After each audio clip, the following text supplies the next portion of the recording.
पास ही नहीं हुआ कभी न्यूटन।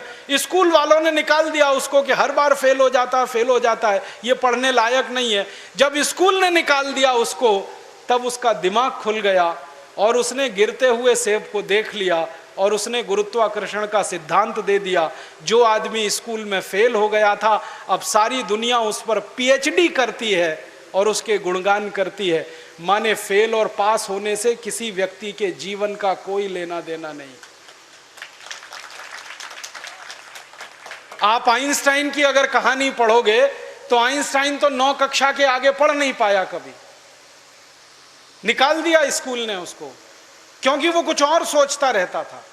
स्कूल ने निकाल दिया और निकालने के बाद सारी दुनिया में E=mc² का जो सिद्धांत दे दिया, सारी दुनिया उसका गुणगान करती है और एक ऐसे आदमी को पूछती है जो स्कूल में 9 क्लास के आगे बढ़ा ही नहीं।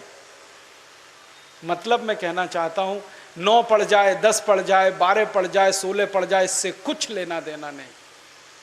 ज्ञान जो है ना, डिग्रियों से नहीं तौला जाता है।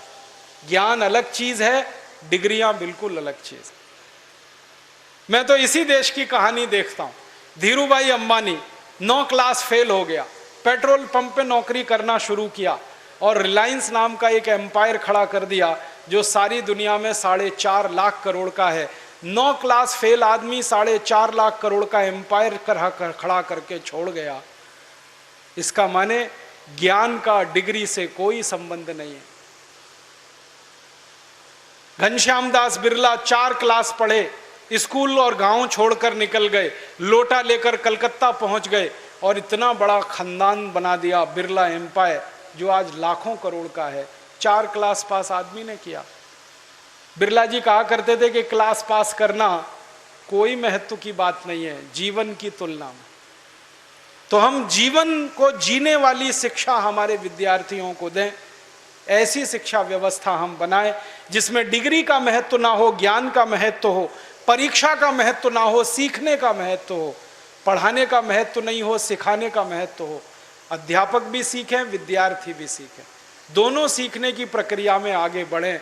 ऐसी एक शिक्षा व्यवस्था हम बनाना चाहते हैं और ये पूरी शिक्षा व्यवस्था मातृभाषा पर आधारित होगी, ये अंग्रेजी पर आधारित नहीं होगी। अंग्रेज आए तो अंग्रेजी आई, अंग्रेज गए तो अंग्रेजी चली जानी चाहिए थी। क्यों हमने रख लिया इस अंग्रेजी को? अंग्रेजी में पढ़ाते हैं अपने बच्चों को, मार मार के सिखाते हैं, बच्चे बेचारे अक्सर उसमें फेल हो जाते हैं। हिंदुस्तान के बच्चे गणित में पास होते हैं, भौतिकी में पास होते हैं, रसायन में पास होते हैं, अंग्रेजी में फेल हो जाते हैं। होना ही चाहिए उनको अंग्रेजी में फेल, क्योंकि अंग्रेजी विदेशी भाषा है। मुझे आप एक अंग्रेज बताइए और दिखाइए जो हिंदी में पास हो जाए,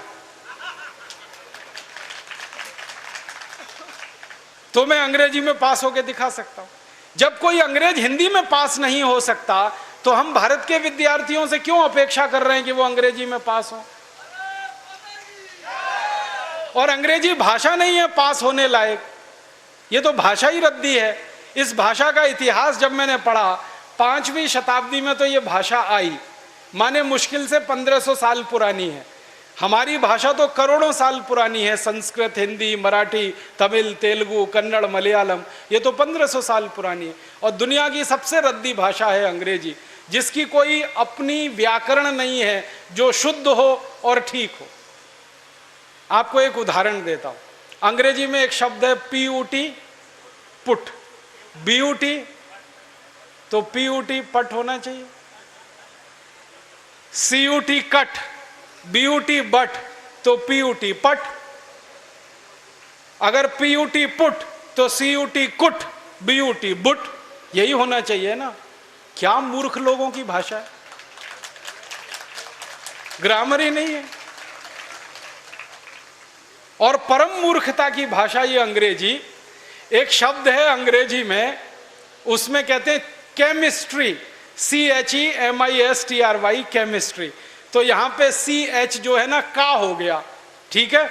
तो केमिस्ट्री में CH का हो गया, तो चोपड़ा में कोपड़ा होना चाहिए। CHOPARA है ना, उसको चोपड़ा क्यों कहते हैं, कोपड़ा कहो। और CHOPA आर्य को चोपड़ा कह रहे हो तो CHEMISTRY को केमिस्ट्री कहो। फिर एक जगह CH का है, एक जगह CH चा है, कुछ समझ में ही नहीं आता क्या इनका हिसाब किताब है। मूर्खों की भाषा है ये अंग्रेजी। और इस भाषा की कितनी बड़ी कमजोरी है। अंग्रेजी में एक शब्द है SUN, माने सन, माने सूरज। अब किसी भी अंग्रेज माई के लाल को मेरी चुनौती है कि इसका दूसरा शब्द अंग्रेजी में से निकाल के लाए। SUN का पर्यायवाची है ही नहीं, लाएंगे कहां से? पूरी अंग्रेजी में सन का पर्यायवाची नहीं है, माने दूसरा शब्द नहीं है जो सूर्य को बता सके। अब हम संस्कृत की बात करें, सूर्य एक शब्द है, दिनकर, दिवाकर, रवि, भास्कर, मार्तंड, 84 शब्द हैं हमारे पास संस्कृत में। अंग्रेजी में एक ही है। एक शब्द है अंग्रेजी में मून, एक ही है, चंद्रमा। और हम संस्कृत में 56 शब्द हैं चंद्रमा के लिए। अंग्रेजी का एक शब्द है वाटर, माने पानी, वो अकेला एक ही है।